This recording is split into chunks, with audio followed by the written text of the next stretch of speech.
Olá pessoal, bom dia, boa tarde, boa noite a todos. Eu sou Tata Quilumbo, sacerdote e mestre do Templo de Quimbanda, domínio de Exu Marabô e Maria Padilha. E hoje vamos falar sobre uma entidade deveras interessante que é Exu Beelzebu.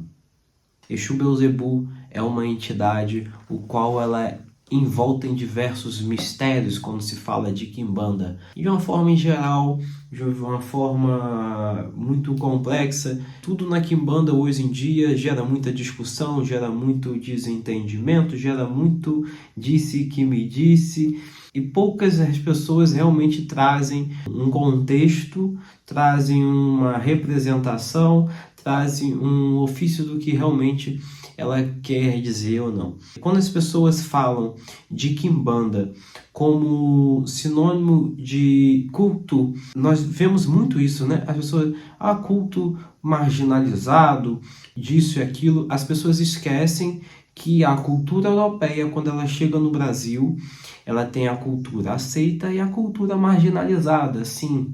Né? As bruxas que vieram para cá, os bruxos, feiticeiros, ciganos, eles não vieram para cá, muitas das vezes de bem agrado, vieram para cá como frutos de imposição da coroa, como fruto de condenação, né? Por seus costumes, por suas crenças lá no continente europeu, em Portugal, principalmente nas colônias, e foram destinados para as colônias. Assim aconteceu como muito. Então, quando se fala de Lúcifer, se fala de Beelzebu, desses nomes que rotulam tecnicamente como divindades europeias, as pessoas costumam hoje, eu estou ouvindo um discurso que não existe Exus desses nomes, que seriam invenção, que seriam maluquice, que seriam, porque não é concebível um Exu com o nome de um demônio, de um deus da cultura europeia, porque não tem nada a ver com a cultura africana. Como eu já vi pessoas falar sobre Exu Lalu, que não poderia, porque Exu Lalu é o nome de um orixá. Tá, mas Marabô é corruptela de Barabô, da cantiga. E Barabô, agô, mujubá, e bacoxe. E Barabô, agô, mujubá, e madeco, e coi, Barabô, e mujubá, e lebará, Exu Lonã.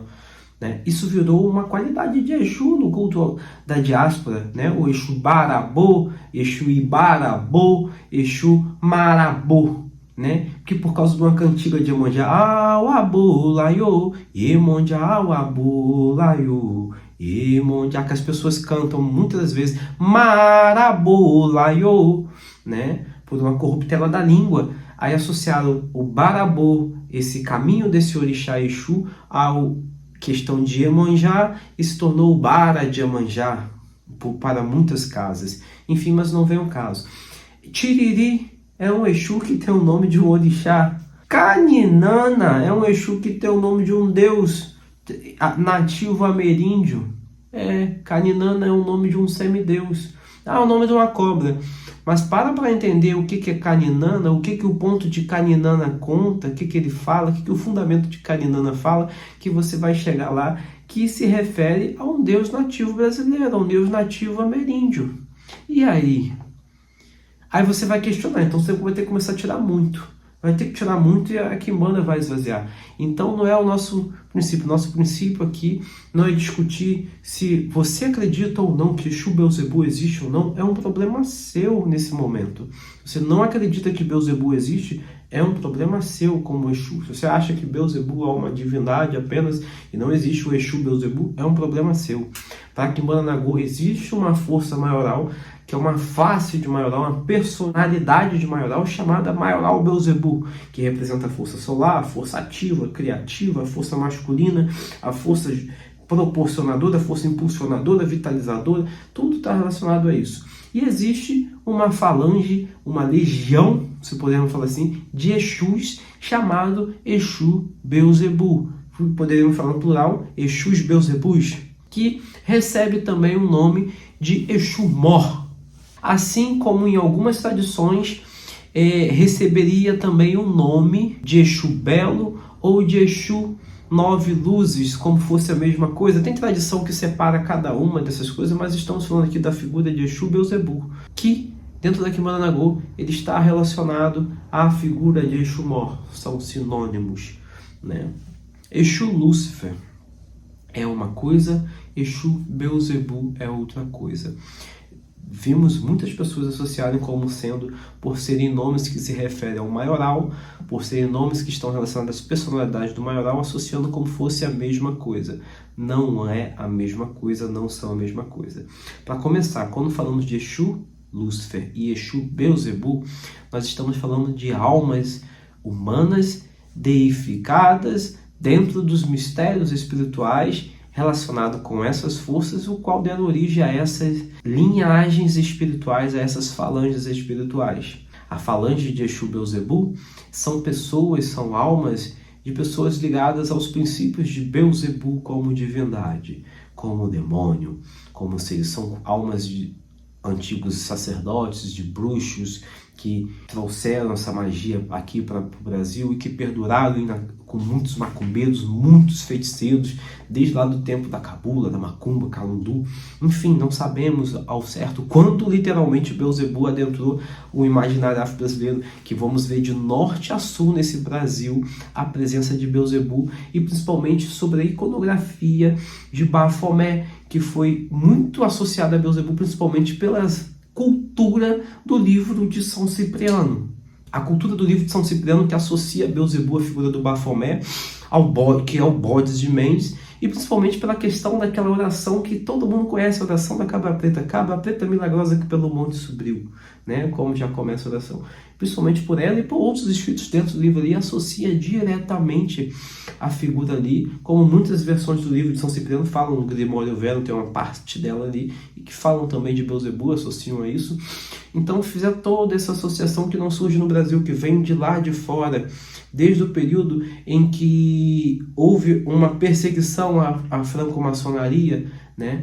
A maçonaria, o qual pega o Bode de Mendes, a mística tenta pegar o Bode de Mendes, o Eliphas, o Bafomé de Eliphas Levi, né? Joga para cima dos maçons, transforma numa figura mais diabólica e fala que aquilo é o deus dos maçons. Enfim, a gente sabe que isso é uma herança que chega para cá. Mas vamos resumir a Beelzebul. Beelzebul, o que é Beelzebul? Beelzebul é um nome? Beelzebul, a princípio, é um título, né? É um título que descende da região do Levante. Qual que é a região do Levante? A região do Levante é aquela região ali do Oriente Médio, né? Vai pegar desde a Mesopotâmia Antiga, Iraque, Turquia, ali até parte da Península Árabe. Então, aquela região toda ali é onde surge o culto dessa figura de Beelzebul, a parte ali do Egito, Cartago, antiga Cartago.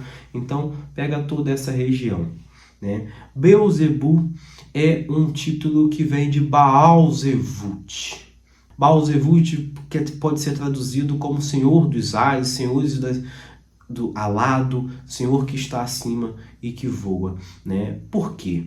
Baal-Zevut era um dos nomes o qual era dado à divindade conhecida em Ugarit como Haddad e conhecida na região dos Sumérios como Adu, né? Que era o deus das tempestades, dos trovões, dos raios, das chuvas, né? O qual ele tinha em sua cabeça um capacete ornado com chifres, com 2, com 4, depende da cultura, carregando em sua mão um cajado com representações, às vezes, de colheitas de alimentos, às vezes com raios em suas mãos, porque ele era considerado o deus do raio, do trovão, com essa figura de equilíbrio e justiça, aquele que se colocava contra o deus Mot.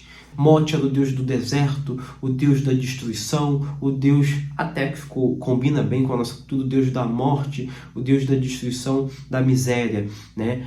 E Haddad era o deus que trazia as bênçãos para a terra. Quando a presença de Haddad estava perto, quando o céu tremia com os raios de Adu, a terra estava próxima a receber a sua chuva, a fertilizar, as colheitas acontecerem, os potes de água encherem e o povo festejava a presença desse Deus.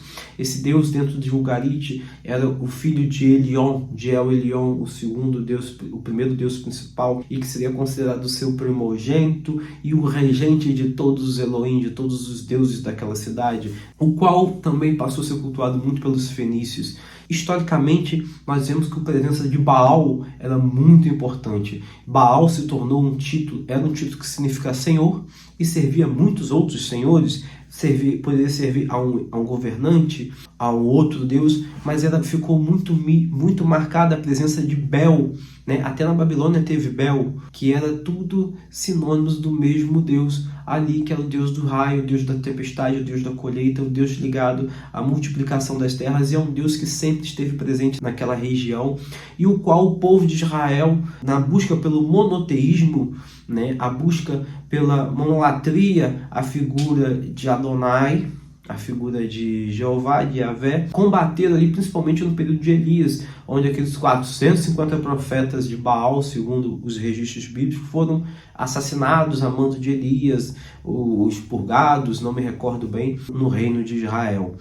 Por quê? Basta ver que, se você ver biblicamente, Baal era um deus muito adorado. Porque exatamente isso, ele representava a sorte, a prosperidade, a vitalidade. Ele era um brilho estrondante que trazia alegria ao povo. Porém, era um Deus que tinha uma oposição muito grande, porque ele tinha tantos adeptos que apagava, ofuscava a figura do Deus de Judá.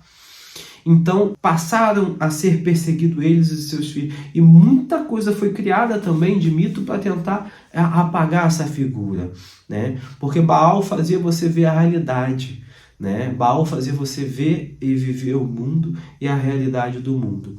E isso se eterniza, e ali vai chegar lá no Novo Testamento, onde falam de Belzebu, onde a língua hebraica e outras, o cristianismo vai passar a traduzir não como Senhor dos ares, mas Baal-zebut como Senhor das moscas, com tentativas de destruir um pouco a imagem, de deturpar, de zoar, de manchar a imagem desse Deus. Assim, eles fazem isso. E isso vai passando com o tempo e surge lá o período dos grimórios. E que quem escreveu boa parte desses grimórios foram padres.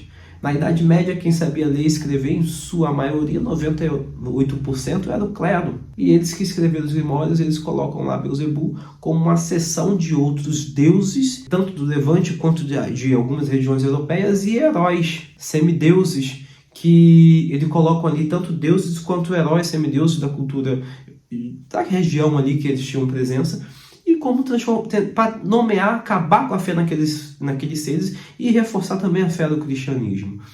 Enfim, Belzebu sobrevive, chega aqui, e Belzebu ganha um símbolo diferente. Assim como ele era o contestador da fé de Jeová, da fé lá dos judeus, né? E que Jesus Cristo naquele momento era judeu. A princípio, Belzebu encarna a figura contestadora, né? Dentro dele, nós temos a falange muito ligado ao reino das almas, apesar de Belzebu transitar sobre todos os reinos, assim como Lúcifer do reino da Lira transita sobre todos os reinos da Quimbanda. Mas ele é associado principalmente a Exu Capela, seus 7 capelas, Exu Vela Negra, Exu Vela Roxa, Toco Preto, Exu 7 Velas. Ele é associado a esses Exus e ele está ligado diretamente ao sentido da fé. Né? Como assim? A fé, ela está ligada aonde tiver manifestação de fé, a força de Belzebu estará para se alimentar dessas energias e trabalhar. Não que ele acredite na fé de que tudo é sagrado para ele, mas a força dele está ligada à fé e ao princípio de contestação. Belzebu é aquela força que faz você contestar aquilo que você acredita até o dia de hoje. Ele vai colocar aquela pulga atrás da sua orelha e vai fazer você pensar, repensar, e daqui a pouco você mudou todo aquele seu pensamento e está pensando uma coisa diferente. Daqui a pouco ele muda esse pensamento que você fez e casa uma coisa com a outra que você achava que era inconcebível. Então, ele é o Senhor que traz o entendimento das questões da fé. É aquele que aniquila as barreiras da fé, aquele que contesta a fé, contesta as crenças, contesta todo e qualquer tipo de pensamento. Belzebu encarna isso dentro da Quimbanda como contestador das formas de pensamento, e que não quer contestador para destruir, mas contestador para que faça a pessoa crescer em sabedoria, crescer em conhecimento, crescer em verdade. E é um espírito que está ligado à prosperidade, ao crescimento, à abundância. Por isso que é uma figura que é muito louvada dentro da maioria das vertentes de Quimbanda para pedido de prosperidade, fartura, sorte, dinheiro. É um espírito que está ligado a isso, porque é um conceito que vem desde lá do Levante, desde o período babilônico, do período fenício, em que Baal era considerado o senhor que trazia prosperidade, dinheiro, fartura, alegria para a terra. Então Beelzebul na Quimbanda ele traz a mesma força. É um Exu que são espíritos humanos, volto a repetir, que fazem parte dessa legião, não são demônios que ficam incorporando ali, são Exus, são almas deificadas que manifestam dentro dele o arquétipo de Beelzebul, o arquétipo do contestador da fé, o arquétipo que se alimenta das energias da fé, o arquétipo que está presente ali no povo, no reino das almas e no povo dos templos, das almas dos templos, das almas das igrejas, das almas das casas religiosas, a forma que queiram chamar esse povo. É um Exu que está ligado também à prosperidade, à fartura, por isso é muito associado em algumas vertentes, tanto ao reino da mata quanto ao reino do Oriente, porque ele está ligado à prosperidade, à fartura, à sorte e ao crescimento da terra, ao florescer da terra. É um espírito que fala muito de fartura e, por esse motivo, é considerado por muitas tradições de Quimbanda como a representação perfeita do maioral. Não desmerecendo a figura de Lúcifer, mas muitos representam Beelzebul como a representação perfeita, porque ele fala exatamente, tem esse lado agressivo dele, como tem o lado relacionado às crenças, à fé, e tem o seu lado relacionado também à prosperidade, à fartura, ao crescimento como um todo. Espero que tenham gostado. Um Zambiaquatessá Auetu. E vamos continuando nossos estudos e cada vez mais falando um pouquinho sobre cada entidade. Como a gente sempre fala, isso aqui não tem script, não tem um papel aqui dizendo o que eu vou falar ou não. Nós estamos aqui trazendo conhecimento, estamos trazendo aquilo que pode ser passado ao público e trazendo sempre um crescimento para a Quimbanda, em especial voltado à Quimbanda Nagô, a Quimbanda Malê, a Quimbanda Muçulmana, que são as Quimbandas tocadas em minha casa. E deixando claro uma coisa muito importante: Maioral, Beelzebul e Exu Beelzebul são dois seres diferentes dentro da Quimbanda Nagô. Exu Beelzebul representa a essência do Maioral Beelzebul. É considerado um emissário, um enviado dessa força, mas não é o Maioral literalmente personificado na Terra. Auê.